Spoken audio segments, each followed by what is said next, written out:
We're doing great. My name is Trudy Kitu, and of course I'm with Martin Dean Kenya, and with us we have the one and only James Milamba. He has been fighting for Kenyans. Kama mmekuwa mkiwatch sana video zote za maandamano, video zote za fight ya Kenya, amekuwa pale. And even yesterday the story that happened about the police shooting a mask vendor in town, he was also there. So tunataka tupige story na yeye tujue kwanza kikubwa ambacho maybe kilimsukuma kuingia kwenye hii story ya kupush ama kusupport Kenya ni gani? Hello. Hello. Hi. Hi. Uko sawa? Mimi niko sawa. For now. For I now. cannot assure my safety beyond tomorrow and beyond today. Yeah. Okay, tell us more about yourself. Well, I could say I'm a youth leader and a revolutionary who believes in the cause for better leadership and better governance. And that involves both a revolution of the leadership we have and a change in mindset, because a revolution could still include a change in ideology and a change in mindset. We need to root out the Kenyan culture that has been there for some time, the culture of impunity, the culture of corruption, and the culture of malfeasance by those that are holding public office. And it has been so for a long time. And most of these people do not get justice. Some of them are prosecuted, some get investigated, but they are not prosecuted. The rest don't get sentenced. And even those that get sentenced don't even serve their jail sentences or their punishments. For example, you have an MP, the Sirisia MP, John Waluke, who was imprisoned to 67 years in jail. He did not serve that sentence to maturity and is out here roaming around in government vehicles paid for by our own taxes and fueled by our own money. And is an MP now. You can imagine that impunity. You can imagine how we have violated the constitution and the rule of law in Kenya, and how we have observed, how do I put it, how we have deemed some people as sacred cows who are above and beyond the law, and they really cannot face justice in this country. So we need a revolution for that. And I think I have had this push for a long time. And this is not to mean that there hasn't been other people who've been fighting the same fight we've been fighting. But sometimes it feels good to synergize with those that have the same ideas and the same ideologies in the fight for a better country. Not forgetting that there are those who are in this fight for their own selfish benefits, especially monetary gain, side shows, say photo ops and so on and so on. But I think in the midst of all this confusion, we are going to identify those that have been seriously fighting for a better Kenya, and they have a track record in this, and that they have withstood the test of time for as long as it has taken them to fight for a better country. Yeah. And what's your take on yesterday's scene that happened about a mask vendor who was shot?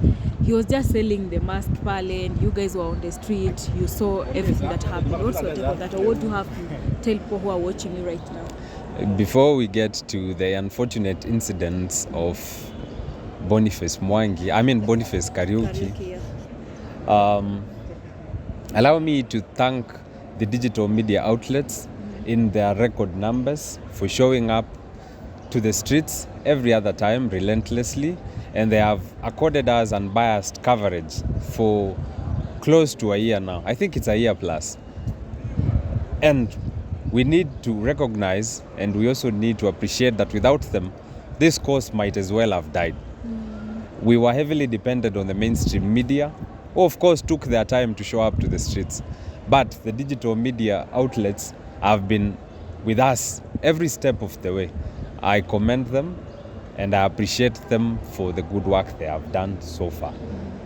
And I hope going forward, we are going to collaborate more, because we'll need to do more pressers. We'll need to have our own curated rallies, because we have already realized that we cannot continue depending on the political odd guards, and their political parties are not the choice. So I hope these digital media outlets will be there to showcase our rallies, our pressers, our civic education exercises, and so on.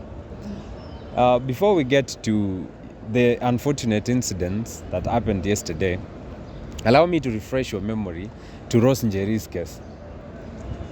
Rose Njeri was arrested, of course, illegally, because they did not serve her with the warrant of arrest. They did not provide to her the reasons for her arrest. They just took her with no justification whatsoever. And that has gone on for some time now. They also violated her rights by holding her in custody for 4 days. That is an illegal detention because according to the law, you're supposed to be produced to a court of law within less than 24 hours after your arrest.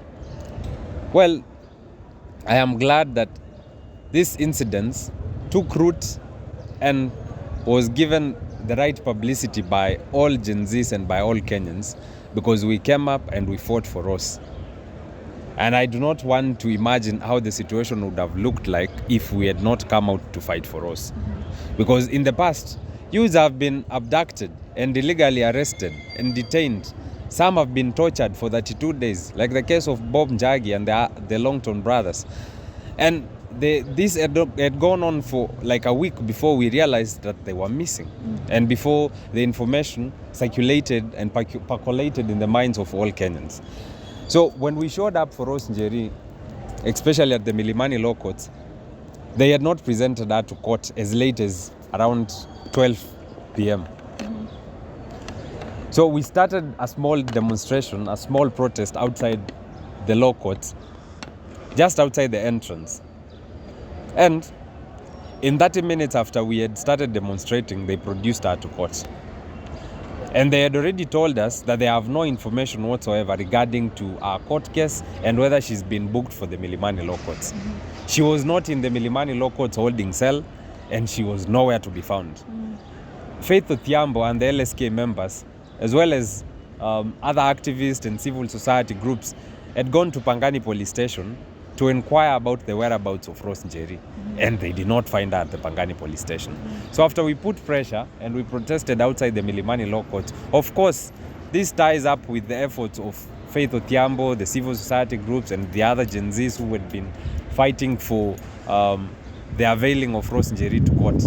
They brought her to court. But then something interesting happened just after she was brought to court. Those of us who had protested outside, myself, Joshua, Simba, Julius Kamau, and some other civil society groups, including the Rima Wako of Siasa. Some of us were barred from getting into the Milimani Law Courts by the police officers who were manning the gates. They had already profiled us as, say, notorious. They had already said we were noisemakers. They had already said we were causing disturbance, and we had brought the business at the Milimani Law Courts to a standstill, and they were not willing to let us in the court. We really went at we really took our time and went at great lengths to explain why we had to demonstrate, but they were not interested in listening to anything we wanted to say. There has been a systemic targeting of the young people, and there is a plot to silence all young people. And this is exactly what happened yesterday. Because if you go through that CCTV footage of the shooting of Bonface Kariuki, keenly, you will realize that there were two guys selling masks. There was an aged man selling masks, and there was Bonface Kariuki selling masks. And if you go through that CCTV, through that footage, through that clip, as meticulously as possible, you will realize that the police officers bypassed the aged man who was selling masks, and they had nothing to do with him. They had no quarrel whatsoever with him, but they targeted and profiled Bonface Kariuki because he's a youth. It appears it is a big crime to be a young person in Kenya, because as it is, we are the opposition and we are the critics. We are the vocal generation, and we've taken over the political space. And we are telling the government to its face and the state officers that their impunity has gone on for too long, that corruption in this country has gone on for too long, and that they have not been respecting the rule of law and the constitution we have. And that disturbs them, that peeves them. It makes them say anxious, and they do not want that. They would rather have us all killed or find means to silence us so that we don't ask the tough questions. They were comfortable with the generation that is older than us, our parents and the generation that is older than our parents, because most of them did not ask these questions. Most of them did not show up for protest, and most of them were comfortable with the status quo. Probably they had been encultured to think that one day the government will miraculously change and become better. And that is the wrong narrative, the wrong culture we are trying to counter. So it appears to me that we have been profiled as young people. As a Gen Z, you are not safe. I am not to say that the other generations are safe, but if you look at that video meticulously, without a hurry, you would realize that they had already targeted the young man who was selling masks. He was not even protesting. And they decided they're either going to clobber him or they are going to shoot him. I think the decision to shoot him came as an afterthought. They had already decided that they are going to maul him, and they are going to probably demobilize him so that he does not follow them and join the protesters in protesting for bad governance. Because if you have realized, in most of our protests, so many people join, including the business community itself. The boda guys join, the hawkers join, the business owners join, and the masks vendors still join our protest, and there is nothing wrong with that. They are citizens in this country, they pay tax in this country, and they deserve better leadership. So we've been profiled as young people, and they are targeting us, and we have to fight back, and we have to devise ways in which we are going to survive this regime. And probably we don't even need to survive this regime. We probably should take it out, because what stops us from impeaching William Ruto? What stops us from taking him out before 2027? Because we've not been exploring these avenues. Some people have been selling the idea that we can only take out William Ruto on the ballot. What then will happen if he rigs himself back into power? Because history has shown us that most presidents rig themselves into power in the second election. Kibaki rigged himself back into power in 2007, and so did Uhuru Kenyatta in 2017. Moi did the same in 1997. So this probably will not be something new. If we extend the grace to William Ruto and let him survive till 2027, who is to tell that he's not going to rig? Who is going to stop him from doing this? We will try, and as much as we would, we should also not forget that he has the state machinery, he has the resources, he has the intelligence around him, the NIS, the DCI, and so on, and he still has the security apparatus with him. You've seen how much they can do so far. So my submission would be, probably we should think of taking out William Ruto before we get to 2027. It is our right. We can choose, and we have the liberty to choose who governs us and who doesn't. If we decide to take out Sakaja tomorrow, no one should stop us. If we decide to recall our MPs, no one can stop us. So why are we discussing recalling governors, recalling MPs, but no one is bold enough to articulate the possibility of taking out the presidency? Because our biggest problem stems from the presidency. He sets the tone, he sets the culture, he sets the mood for the rest of the leaders. If he's a thief, if he is corrupt, and if he's arrogant, the rest of the leaders follow suit. You've seen that. But we did not see that during Kibaki's time. Kibaki was not as arrogant. He was corrupt, yes, but not as corrupt. And we saw that the rest of the cabinet towed the line. The rest of the MPs and the rest of the state officers followed suit. The leaders behave exactly how their top bosses behave.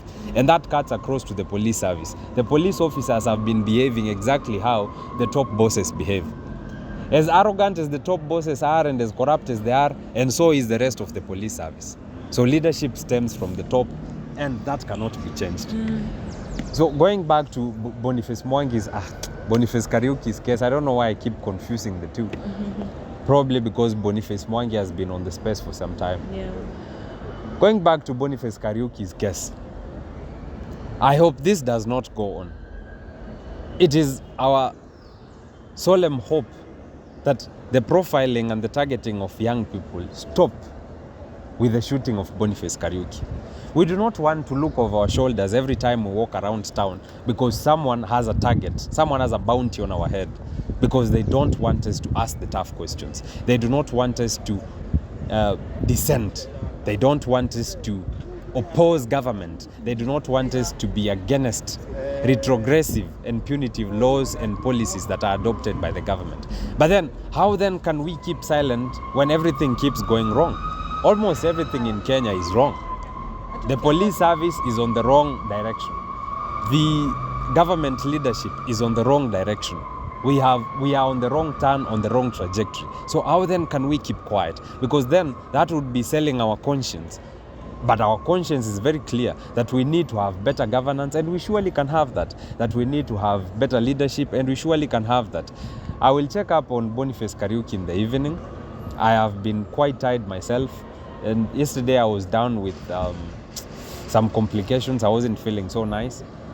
But I will make sure I check up on Bonface Kariuki, just as we've checked up on all the other protesters who have suffered injuries in the protest. And I'm beseeching Kenyans to also show up at all hospitals where most of our protesters are being nursed. Please show up. Come with fruits, come with goodies. Come support these guys and come stand in solidarity with our soldiers and our heroes who've risked their lives to fight for a better country. Leo inaweza kuwa ni wao wako hospitali, kesho inaweza kuwa ni wewe. And our biggest motivation has been that, by the way, truly. That we realize that if we don't show up to fight for Albert, if we don't show up to fight for Bonface Kariuki, if we don't show up to fight for Rex, even though some of these Gen Zs have since left us, we realize that if we don't show up to fight for justice for them and for their families, tomorrow the baton will change. Tomorrow it will be us. Who will fight for us if we don't show up to fight for these guys? We have a fiduciary duty of care to every Kenyan citizen, those that have left us and those that are still with us. And we cannot run away from this patriotic duty of fighting for our comrades, of fighting for better governance, and of looking out for each other. Because no one is safe in Kenya, and no one has been spared so far. Today, you might be saying in your heart, I do not have a reason to fight because I am not an activist and because I do not go out to protest. But tomorrow, you might draft a comment or put out a poster that angers someone in power, that doesn't augur well with the powers that be. And they will come for you. Tomorrow you might be the next Rose Njeri. You might come up with a brilliant idea to put together a public participation website, just like she did. She was very innocent in all this, and she still is. Tomorrow that might be you, and they will come for you. Tomorrow, you might as well be walking around town, probably wearing a cape that has the Kenyan flag, and someone mistakes you for a protester or someone who is rioting just for wearing a Kenyan cape that has the Kenyan flag. Tomorrow you might be walking around town carrying the Kenyan flag, because there's nothing wrong with carrying the Kenyan flag. And someone targets you, someone takes you, they abduct you, or they decide to shoot you down. Then who will speak up for you if we all go silent? There is no one who is safe in Kenya. Whether you are a civil servant, whether you are a hustler, whether you are an activist or not, whether you are up country or in the major cities and towns in Kenya, you are not safe. They went for Albert Ojwang in Homa Bay, 350 kilometers away from Nairobi. So that tells you, hata hawa watu wako ushago wanaona ni kama they are safe. They are not. And I need to remind them that your rights to privacy have been violated already by Safaricom. Because there was an article on the Daily Nation, I think somewhere around last year. I was privileged to go through that article. It was quite an in-depth analysis and an insightful article on how Safaricom has connived with the government to give them a back-end access to our data. So the government, probably the DCI, and then the NIS has all your information. If you are using a Safaricom line, they have all your information. The bank accounts you've signed up to, your M-Pesa transactions, your call logs, your message logs, and they have access to every other data that is tied to the Safaricom line. That has already happened a long time ago, because the government bought in a software from a UK-based company that allows them to get to the Safaricom servers through a backend. And that is how they are able to extract data of almost all those people that are critics of this government. This was probably assigned by the government, or an attempt by the government to get to trace terrorists and criminals. But then they have since misused this software. It is being misused to track down those that are vocal and those that are protesting bad governance. So how do you think you are safe? 80% of the Kenyan people still use Safaricom lines. So you think you are safe kwa sababu uko Malindi? We have DCI officers all over Kenya. They have offices all over Kenya, and you will never know them. The NIS officers are all over Kenya. There is no one, absolutely no one, who is safe in Kenya except William Ruto, because I don't see them having the motivation to go for the top boss. They are very busy intimidating and harassing junior politicians, activists, revolutionaries, and all other innocent Kenyans. So if you are not Ruto, you should realize you are not safe. That tomorrow, if anything you say or do goes against what the government wants, hata your area MP watakukujia. We have a blogger in Kitui called Erastus Maleve, who was illegally arrested at Kitui, and he was brought all the way to Nairobi, Muthaiga police station. That was before Albert Ojwang's case. You can imagine, there are law courts in Kitui and there are police stations in Kitui. The NIS and the DCI officers also have offices in Kitui, but they brought him all the way to Nairobi. In a way, they were trying to intimidate him.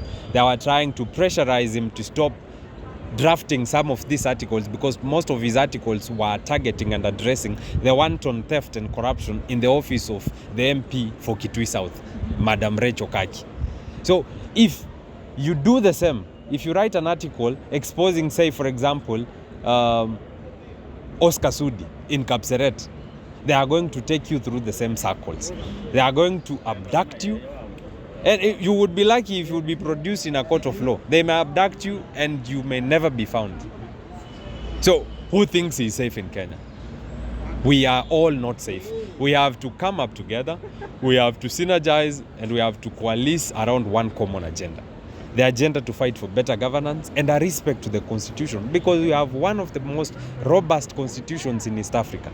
A constitution that guarantees us rights and freedoms that are not even present in some countries like Uganda. You've seen how, and in Tanzania, you've seen how there are almost no protests in Uganda and Tanzania. Do you think that is not by design? Because their laws have not progressed over time. We've gotten there with our constitution, but we've not gotten there with our culture and our mindset. We need to get there with our culture and our mindset. Haifai Mkenya akiona sisi tunaandamana anasema hiyo ni ya watu fulani. Ni yetu sisi wote, because sisi hata Albert Ojwang hatumjui. Kuna watu wengi sana walitokea, na si ati kwa sababu they have any personal relations with Albert Ojwang. They were just pushed to fight for another youth. Na haimaanishi we are only fighting for youths. If they come for our parents, if they come for the older generation, those that are in the fight for better governance, I am assuring you, we will stand with these families and we will stand with these guys. We are not going to leave anyone and anything to chance. And we are not going to ignore anyone who is in the cause for better governance. Just to cut you short, yesterday incident about the shooting by the police, maybe were you, I'm sure that you are on the streets, and maybe were you on the scene, at the scene maybe, and also what was the last encounter of you with that guy as a protester yesterday? We were around Moi Avenue. I was with a group of 6 guys. We have already decided from yesterday, the day before that in every protest, no one should walk alone. We are walking in pockets of 5, 10, sometimes 7 members, and we are watching each other's back. So I was doing rounds around town, and in my trips, we came across so many people around the Imenti house, because it was around there. Fortunately or unfortunately, we were around that area. There were goons who had roughed up some protesters alongside Moi Avenue, somewhere between the iconic building and what is the building that is opposite the iconic building? That building that is still under construction. There were goons who had roughed up people around there, and we had gone to chase them away. We were working in tandem and in collaboration with the Boda Boda guys. And just after we had chased the goons, the police came with their vehicles approaching from the side of Bazaar, from the side of Central Police Station. And they were pushing all of us back. They were lobbing tear gas canisters and they were beating people in their wake. So as we were being pushed back, we probably interacted with the guys selling masks and the boda guys who were around the Imenti house. I happened to see Bonface Kariuki before he was shot. I did not see him with any weapons. He was unarmed. He was not even protesting. He was busy chatting with some of the other business people, and he was going about his business. He was trying to make a living, just like we all want to make a living. And just as we had finished our encounter with Bonface Kariuki and so many other people who were around there, because there were women who had occupied Moi Avenue and they were still protesting, most of them business people who work around town. The police shot a tear gas canister directly at us. And those that were in my group scuttled. I think at one point someone ran over me.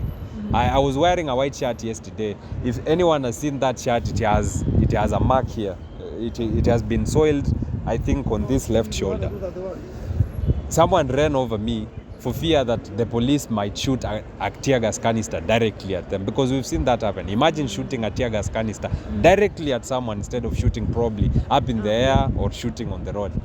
So as people were running, I think in that confusion, Bonface Kariuki was left by himself. Yeah. And most of the other traders had probably distanced themselves from that active scene, because it was an active scene. There were some rubber bullets which were fired, and you understand, in that whole pandemonium, everyone runs for their life. So as we were getting to a safer place around Kimathi House, that is when we heard the gunshots around the Imenti House building. And before we got to that scene, the police continued firing and lobbing tear gas canisters. But luckily for Bonface Kariuki, the traders who were around him came through for him. I think they found an ambulance for him and they took him to Kenyatta National Hospital. It was a tragic incident and it has gone on for too long. And before even this happened, I was with my guys somewhere around the old Nation House. You see the old Nation House that is around Koja? The goons had chased us to somewhere in between the Koja bus terminal.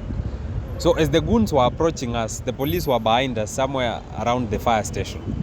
So as we sought refuge somewhere around that city council toilet, the washrooms, the goons were fast approaching. So they threw stones to the police officers who were manning somewhere around the fire station. And the police reiterated. The police retreated back to the fire station, then called for backup. Then when backup came, all we could hear were gunshots everywhere. I am sure at one point they still used live bullets, because we could see how volatile that situation was. The goons were approaching with clubs, weapons, stones, and they were stopping at nothing. So I think at that point the police felt pressured to use rubber bullets and live bullets. And I guess they might have injured so many goons somewhere around the Koja bus terminal. And I have not seen that highlighted. But I think probably a stray bullet might have still hit someone who was not protesting, or a protester who was caught in that crossfire between the goons and the police. So there was probably so much that has gone on in one day. And James, do you think this should happen maybe to silence the story of Albert Ojwang? Ndo watu wasiongelele Albert, sasa iko wanaongelea someone else. The politicians hate our guts. They hate the fact that we are unrelenting and that we really took to the streets day after day after day after day to address the issue of Albert Ojwang.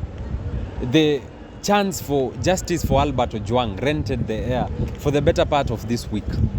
And we know this is discomforting to the politicians and to the political establishment.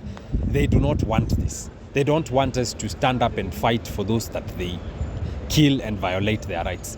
They don't want that. They perhaps want a situation where they kill, brutalize, maim, abduct, and no one does anything about it. No one protests, but we go back to demonstrating and protesting online. That is what they were used to from the young people. At one point, we were called digital wankers because they said we cannot take action beyond the keyboard. Now that we are taking action beyond the keyboard, it is discomforting to them, it is displacing. And we've replaced them, and they are not happy with that. They feel that they have fallen out of favor with the Kenyan people, and more so because the Gen Zs have since distanced themselves from Raila. They have told him, we don't want you anymore. They have told the ODM party, if this is the way, we don't want this way. We will craft our own way. So it is probably stemming from jealousy. It's also stemming from the preservation of the status quo, because they don't want us to take action. And it is also stemming from the fact that they feel like we are assassinating their political careers. We've already sold out the bad side of William Ruto, Raila Odinga, Kalonzo, Wamalwa, and all these political clout chasers to our parents. They understand that these guys are not the saviors we thought they were. They understand that we cannot rely on them or their political parties. So our parents are looking up to us, and the other generations are looking up to us. And they see us as the true soldiers, the true revolutionaries, and the true people who are on the right side of history. And that, of course, does not augur well with the current political establishment, because we are replacing them and they don't want that, and we are doing it without them. And because we've not given them a chance to join us and to joyride on our efforts, because that is what they have done for far too long, then of course they get peeved and they react. Some of them are low-key supporting what the police are doing. They want us to be dealt with. They want us to be beaten. They want us to be dissuaded from protesting, from fighting, from petitioning in court, and from this fight that is for justice. Because then we would successfully ensure that they are not on the political table. And that those of us who have been fighting for better governance will be possible candidates come 2027, because there is nothing wrong, absolutely, in voting a young person who has been on the streets, and even old people who've been on the streets fighting for better leadership. And because these guys know that they are losing traction with the Kenyan people, it hurts them, and they cannot say it directly that, oh, you people are doing what we are supposed to do and you don't want us to help us, you don't want us to help you, and in this way we are not gaining any fame or popularity from it, then we want you dealt with. They cannot say that. But then probably that is what they discuss when they retreat to their secret meetings and their secret chambers. Because these people meet and talk. That is corruption. There is no other way to call it. Because political parties are funded by the government. What business do governors have offering money to Raila Odinga? Black tax. For what? So it helps them. This current status quo helps them maintain their power, their resources, and their influence. They do not want a shake-up to what we have in Kenya. They want this status preserved, but they pretend to want things to change. That is the business of a politician. A politician pretends they want better, but they don't want better. They do this because they still want to maintain that name.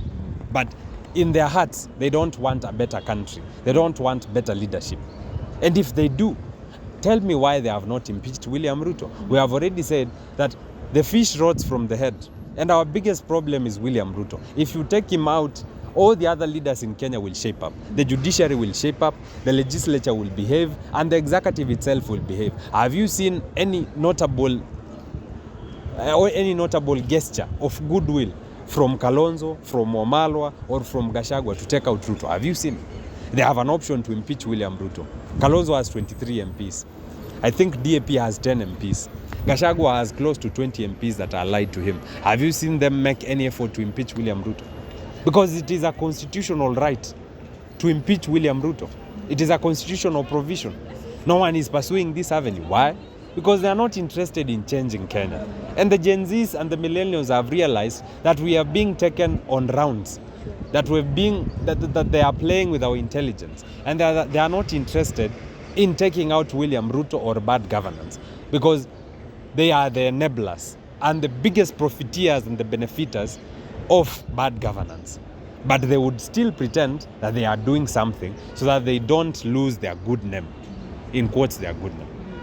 A question, there is insiders stories zinaendelea kwa mtandao that Bonface Kariuki, that is the name, right? Yes. That kidogo ni kama ametuacha, lakini this government is trying so much hard to make sure that it's a cover up, that we may be able to just believe in their fake stories. Maybe what is your take on that? I was trying to reach out to my comrades who are at the Kenyatta National Hospital, and so far I have not gotten substantive feedback about the condition of Bonface Kariuki, but I hope he is fine, because as of last night, somewhere around midnight, I had confirmed with some of our guys who are at the Kenyatta National Hospital, and they had said that he is still okay. He's in critical condition, but he's still alive. I will check up for myself if Bonface Kariuki is still with us. I hope he's still with us, because one life lost is a life too many. We don't want to lose anyone in Kenya, because fighting for our rights and fighting for a better constitution does not have to lead to deaths. And we hope Bonface Kariuki is fine. We hope he doesn't leave us. And even so, that police officer who shot Bonface Kariuki, Kenyans have since unmasked him. They know his name, they know where he lives, they know where he's based, they know the police station, they have every information about him. They even have his phone numbers. We are going to track down that police officer, because we want to ascertain for ourselves that that is the same police officer who the IG ordered for his arrest. Because the IG ordered for the arrest of the police officer who shot Bonface Kariuki. But I think he did not provide us with the name of the officer that was arrested. It has been alleged that the officer who shot Bonface Kariuki is referred to as Clincy Baraza. But the IG did not provide us with the name of the officer they interdicted. We need to know that, and we need to be sure that they arrested the same officer. We also need to be sure that they really did arrest that officer. Because it is possible they might have not arrested him. Yeah. But we are working with a blind faith here that the IG did not lie to us, because we've seen occasions before and events before where we've been lied to, and the police officers, the security personnel have really taken us for granted and on rounds. The DCI boss, lied to us under oath. The IG gave us a baseless statement, and he very well knew that Albert hakujigonga kwa ukuta. We hope this is not another exercise to take us on a wild goose chase. So I am appealing to any Kenyan and every Kenyan, including our media people, to check up on the case of the officer who was arrested. If he's supposed to be held at Committee Maximum Prison, please show up at Committee Maximum Prison and confirm that he's being held at the Committee Maximum Prison. As for Clincy Barasa, as for Bonface Kariuki, please, if you are within town, and if you have any means of getting to Kenyatta National Hospital, please show up and check up on Bonface Kariuki and all other protesters who've been shot, those that have been injured, and those that have been mauled by the goons. Because yesterday was really chaotic. Some are at Bagathi Hospital, some are at the Kenyatta National Hospital, and some are dispersed in the other hospitals around Nairobi. Please check up on these comrades. They need us more. They need us now more than ever. Maybe as we wind up, a message to our government. Of course, they need to say something about everything that is happening. What message do you have for them, and also our church leaders as well? I think at this point we are tired of advising the government. We have told them what they need to do since last year. It's been 1 year down the line. They have been tone deaf. They have not cared for a thing we have said. So as Gen Zs, we have realized that we are probably knocking at the wrong door. We have no business advising the government whatsoever, especially the executive and the cabinet. But I have a message to the IPOA, and I have a message to the DPP. Yesterday, we were supposed to occupy the IPOA offices. That resolution is still ongoing. It's still pending. We are very interested in taking our protest to the IPOA offices, because we have realized they have been wasting our time. We have also realized that the DPP has also been wasting our time. Imagine, after 1 year, I cannot confidently tell you how many of the police officers who misused their power and abused their power are behind bars. I cannot tell you. And that role has been left to IPOA and to the DPP. The IPOA investigates and then forwards the investigations to the DPP, who is supposed to prosecute these rogue police officers. Most of them have not been prosecuted. And those that have been prosecuted have not been convicted to this point. It appears their cases are being dragged in court until Kenyans forget about them and they move on. Because the politicians have realized that our attention span probably is too short to focus on most of these cases. We've not forgotten that whoever killed Rex has not been jailed. That case keeps being postponed from one time to another. I think the span of time between one case to the other takes too long.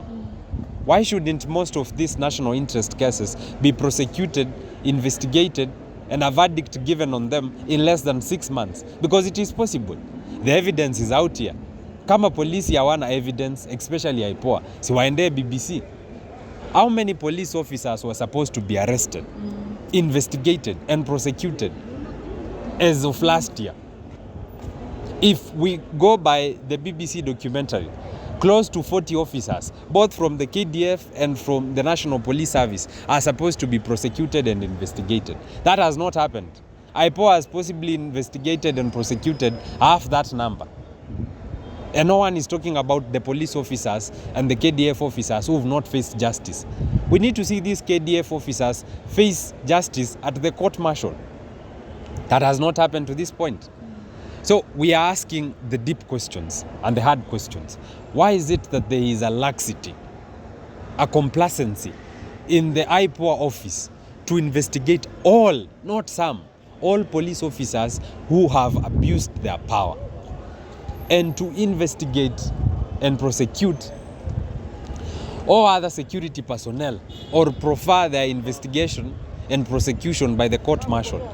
Because hiyo haija happen. They want us to forget, but we are unwilling to forget.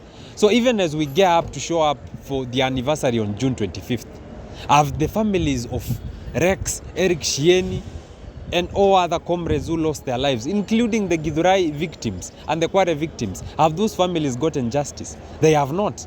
So 1 year down the line, we are nowhere. We've achieved nothing. If we have not achieved justice for Rex, how then are we going to achieve justice for Albert Ojwang? And how long is that going to take? So we need to send a strong message to IPOA, and they need to realize that we are watching and that we've seen how demotivated they are to investigate all officers and to push for the prosecution of all officers. And to the DPP, we are watching you closely. Tumeona you are not interested and you are not as motivated with prosecuting police officers who have abused their power as you are in prosecuting other state-related cases.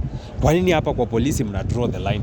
Because you are not going to reform the police service if you are not going to set an example of punishment for those that have abused their power as a possible deterrent for future abuse and misconduct of police officers.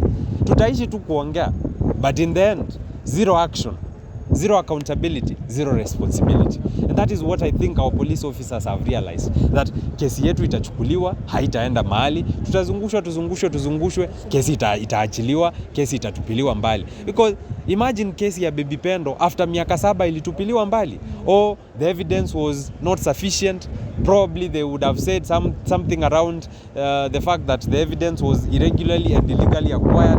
And imagine all those big English, all that big English, and all those many words to just tell us that we are unwilling to convict whoever shot this baby. If 7 years down the line we've not gotten justice for Baby Pendo, then how about the cases we have now? It gives us an impression that in the next 5 years we are still going to fight for justice for Rex. In the next 5 years, we are still going to fight for justice for Bonface Kariuki and justice for Albert Ojwang. Is that it? Is that the country we want? That's why I'm saying we need to occupy the IPOA offices. And after we've occupied the IPOA offices, we also need to occupy the Safaricom offices. Because Safaricom is complicit in all this. They have given the government a back-end access to all our data. You are not a stranger to the government. They have everything about you. They know where mostly you buy your stuff and do your shopping. They know your locus of operation, and they can easily triangulate and get to you. Hata kama uko huko ushago. So is that the country you want? we need to ensure that we reverse what the deal between Safaricom and the government. We need to reverse that deal because our privacy is not a mere provision. It is a right. A provision is probably something the government can limit or take away from us. This is a right. It is unalienable from us, inalienable. We need to ensure that we reverse, because that marriage between Safaricom and the government is endangering all of us. All of us, no one is to spare. And if you go through my TikTok profile, I've put out a calendar of events on where we're supposed to occupy and on which action we're supposed to take and for which day, up to June 25th. My name on TikTok is James Mulamba Jr. If you go through that TikTok profile, I've pinned that calendar of events and you will see for yourself what action we should take and at which day and on which day. This has been the collective effort by a team that we work with. We've collaborated to come up with that calendar, and we have agreed to follow that calendar for direction and for smoother operations and better mobilization and organizing, because we need to organize more, mobilize more, and we need to move in one direction, because occupying town is a good idea. I support it because we paralyze business in town. But then beyond this, we also use the CBD protests to send a message to the government and those that are concerned. But beyond this, do we really achieve a lot beyond the protesting in CBD? How about we target where we need to hit hardest?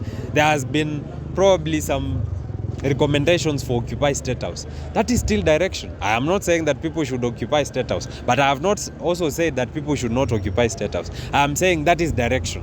When we said occupy Parliament, that was direction.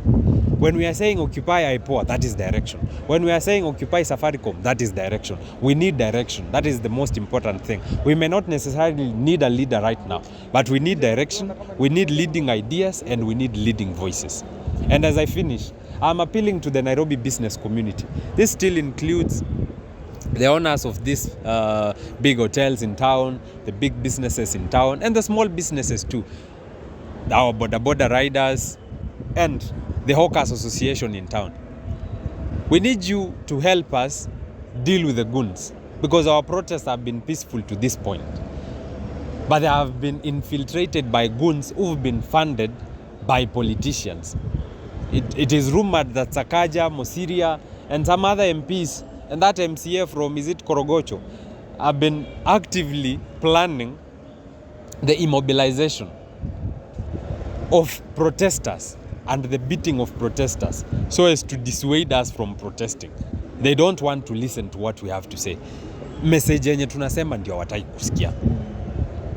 And we need the help of the business community to deal with these goons. Jana, the border guys really did us proud. They came together, blocked the road, and ensured that the goons did not get to the protesters. They mobilized themselves for this. Sisi hata hatukuwaambia watusaidie. We are appealing officially to the business community in Nairobi to put together resources. Resources both include the human resource and the financial resource. To put together resources that will bring together a team that will deal with these protesters and the looters on our behalf. Kwa sababu if you say that the looters, the goons are only targeting the protesters, then how do you explain the fact that the goons broke into a laptop store and stole laptops? How do you explain the fact that goons broke into the Oppo phone shop and stole phones? That beyond dealing with protesters, it appears their duty still extends, duty in quotes, to looting these shops. So we need the business community to come together and put together a team that will protect both their businesses and the protesters, because the protesters are still their sons and they are their customers. Sasa leo sisi tukikufa, nani atakuja kwa hizo biashara? Leo wakituweka sote kwa wheelchair ama watuweke hospitali, nani atakuja kununua? So as you protect your businesses, kindly also put together a team to protect the protesters, like we saw you do last year, because they put together a team that was protecting their businesses. They armed them with the rungus, some had some whips, just like the goons have, and probably we need to counter these goons with another team, a team for a team, and that's just the only way to solve this goons menace, because the goons are unreasonable. Sio watu unaweza ongelesha uambie stop beating protesters. And by the way, these politicians are pushing us to the edge. Probably this country might as well go the Haiti way, because Haiti imejaa goons. Kuna goons wa politician, kuna goons civilians, kuna goons wa the government of the day. Goons kila mahali. Hii taoni huyu anatokea hapa wako juu ya pickup, huyo ni goon wa sijui Raila. Hii pande ingine goon wa Gaucho wanatokea, goon wa Gashagu wanatokea. Hii pande ingine goon wa Ruto wanatokea, goon wa Sakaja wanatokea. Hiyo ndio country mnataka. The capital city and most of the cities in town will disintegrate into chaos and will be divided into zones that are controlled by various goons. Because if that is the precedence, then that is the way and the direction we are heading to. Is that the country we want? Na mkitusukuma sana, we might as well request the business community to put together a paramilitary team. It has happened before. There are politicians in this country who own these security companies and they enjoy protection from these security companies. If that is what it takes to protect peaceful protesters, then we are going to deploy armed security officers who are going to protect businesses and protect the protesters. Because kama assignment yako ni kukuja kuiba tauni na kuja kudisrupt peaceful protesters who are observing their rights and their freedoms in the constitution, then you need to be dealt with probably in a way that you will never come to disrupt people's businesses again. Because tell me why a peaceful protest in this town should stop anyone's business. If a protest is peaceful, kwani ni mara ngapi tumeandamana in Nairobi peacefully na biashara zimeendelea? The transport industry iko vibrant. Watu wa hoteli bado wanauza chakula. Watu wa benki bado wako kazi. Watu wengine wa hizi biashara zingine ndogo ndogo bado wako kazi. So can we solve that? If we can solve the goon menace, then we can redeem this city. As simple as that. Na vile wakitusukuma sana, people might as well start using some unorthodox means to deal with these protesters. Hiyo tuachie. Alright, we've had a long conversation with James Mlamba, but we will still get back to you tusikize after umeenda kuona naitwaje Bonface Kariuki, tujue anaendelea aje. But thank you so much for your time and I hope Kenyans have heard about you and wamesikia what you just said. Thank you so much for your time. Asante sana. The pleasure is all mine. Alright, see you guys.